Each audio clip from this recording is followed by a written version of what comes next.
morning, America. Today I'm continuing my series on the Great Depression. I'm going to talk about Franklin Delano Roosevelt's response to the Great Depression, which historians usually refer to as simply the New Deal. So, let's get right into it. Alright, so Franklin Delano Roosevelt is elected president in 1932. He takes office in March 1933. And he is confronted by a nation in crisis. The banking system is teetering on the verge of collapse.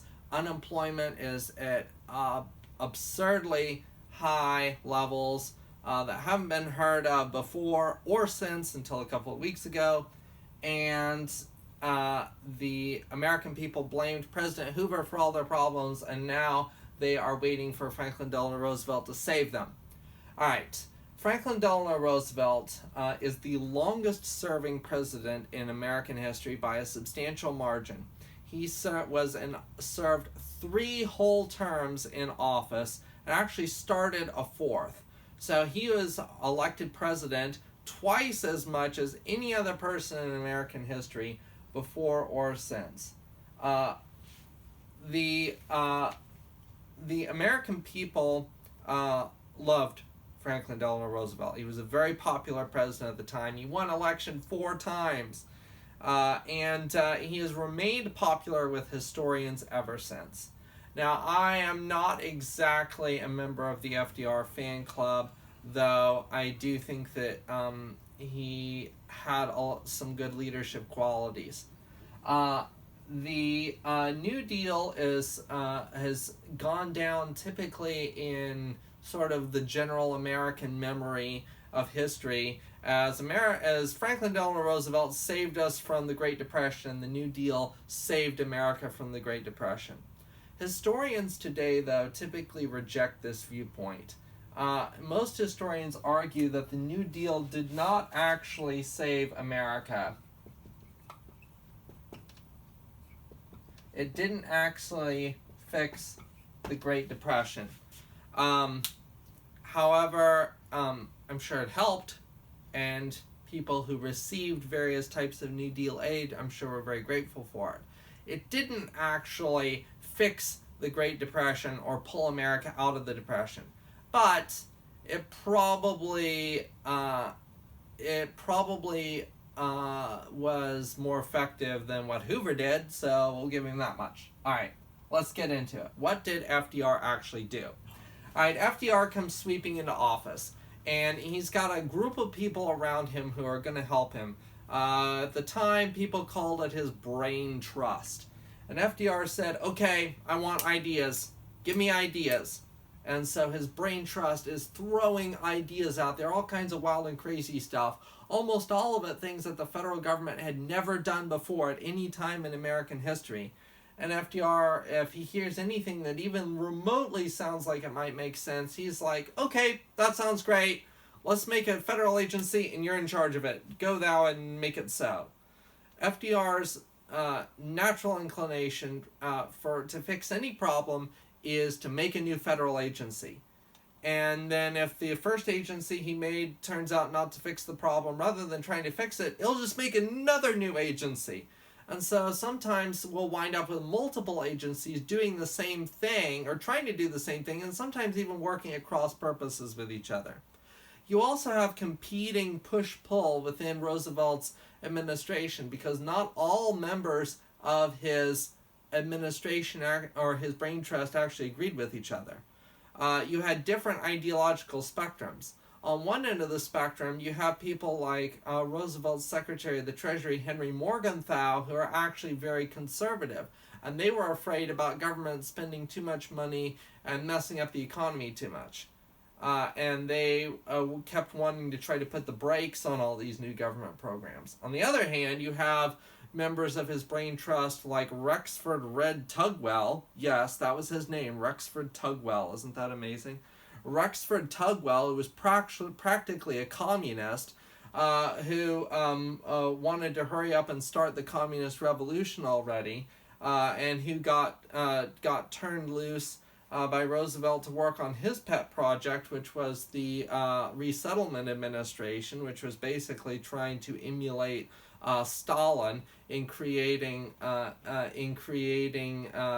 communal Soviet-style communal farms all across America, which failed spectacularly, by the way. In any case, all right, FDR's solution. So he's got all these members of his brain trust going out and doing all these different things, and Congress is basically this meek little child. Whatever FDR will tell Congress to do something, they'll be like, yes, sir, Mr. President, right away, Mr. President, whatever you say, Mr. President. And so Congress just goes into this flurry of activity, passing bills left and right, basically, and they're not coming up with them. A lot of these programs and bills are coming out of FDR's administration. They're being written by members of his brain trust, and they just give them to Congress, and Congress passes them obediently. All right. FDR's solution for the Great Depression can really be boiled down into three basic aspects: welfare, regulation, and jobs.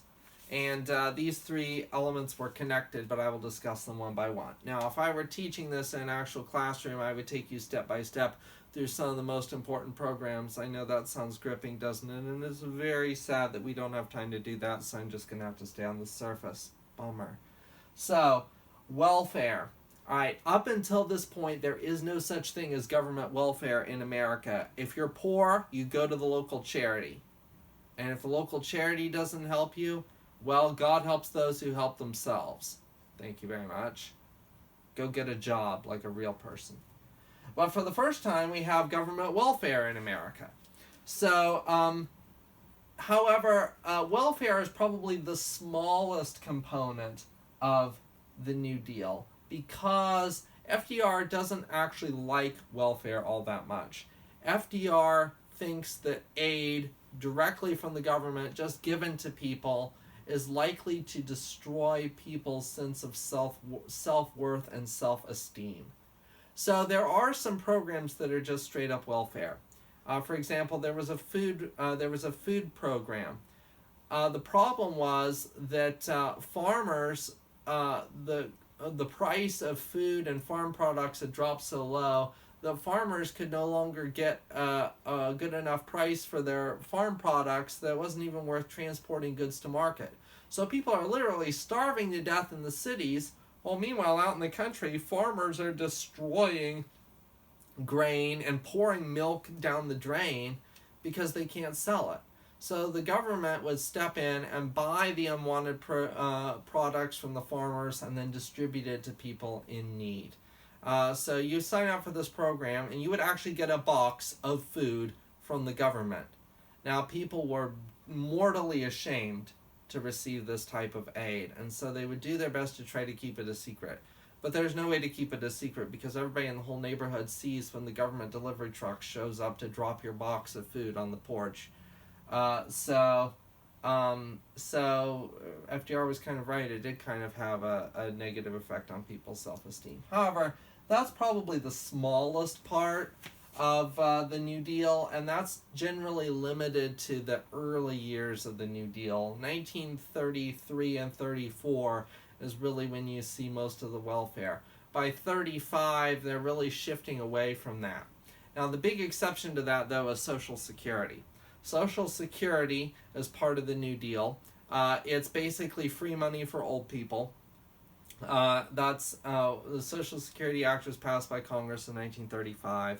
And unlike other programs, the Social Security Act somehow hit a sweet spot in the American psyche.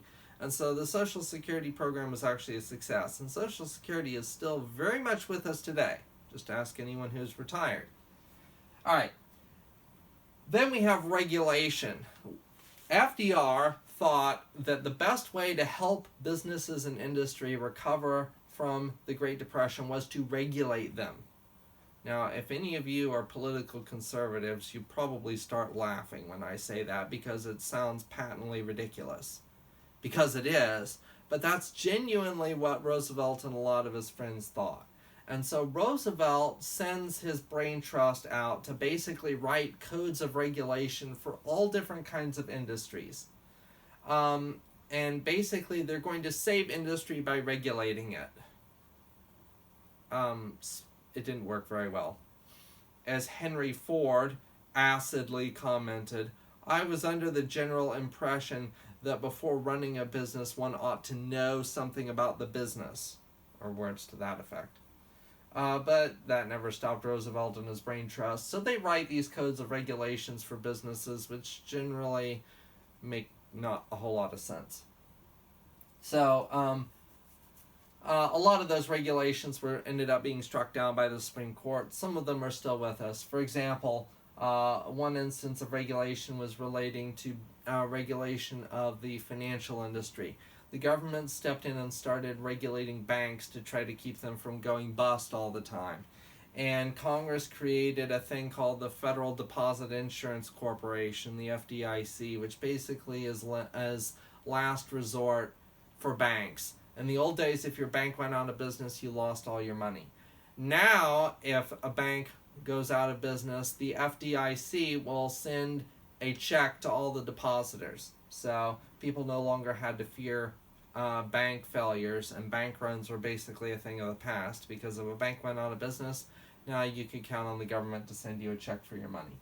And the third part of the New Deal was jobs.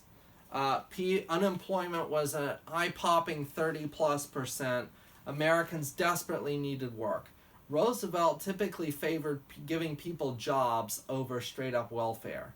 Roosevelt decided, and generally received agreement from most members of his brain trust, though there were a few who disagreed, like good old communist Rexford Tugwell, but most members of his brain trust agreed that it was better to let people work for their money, even if the work was kind of make work. And so some of the biggest and most successful New Deal agencies were agencies that basically offered jobs to people, making jobs out of thin air. What kind of jobs? Well, a lot of it was construction. So agencies I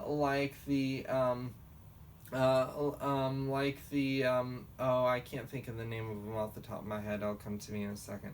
But the Civilian Conservation Corps, for example, and the Public Works Administration and the Works Progress Administration. There we go. They embarked on various types of construction projects all across America, and they would hire people to do them. So if you couldn't find a job, as long as you were able-bodied and willing to do manual labor, you could go and get a job with the Public Works Administration or the Works Progress Administration and get a decent wage and have work to do and feel good about yourself. What kinds of things did they build? Almost everything. The Public Works Administration built at least one project in every single county in America in the lower 48 states at some point during the Great Depression. For example, locally in Holly Hill, the Holly Hill Town Hall was originally built by either the Public Works Administration or the Works Progress Administration. So Public Works Administration and Works Progress Administration typically build stuff like city halls, post offices, libraries, highways, bridges, airports, schools, sewer treatment plants, power plants, airports, that type of thing. The Civilian Conservation Corps typically does stuff having to do with conservation. So they fight forest fires. They conserve. They replant trees in areas that had suffered deforestation. They build infrastructure in the nation's national parks. If you've ever been to a national park, chances are the road in and out of that park was probably built by the Civilian Conservation Corps originally. And chances are the park lodge and some of the buildings, if it looks kind of old-timey and is built out of stone, was probably also built by the Civilian Conservation Corps. We're still using a lot of this stuff almost 100 years later. It was actually pretty good stuff. A lot of it was pretty well built, especially for the era. So, jobs, regulation, and welfare. Did it fix the Depression? No. Did it make the Depression better? Probably yes, though The regulation probably held businesses back as much as it helped them. The job programs, the big job programs, though, were successful in giving people work and probably keeping thousands, if not millions, of people out of starvation. So we'll give them credit for that. Alright, one more video. I have to talk about the Dust Bowl briefly, and that'll be it for the Depression. See you later.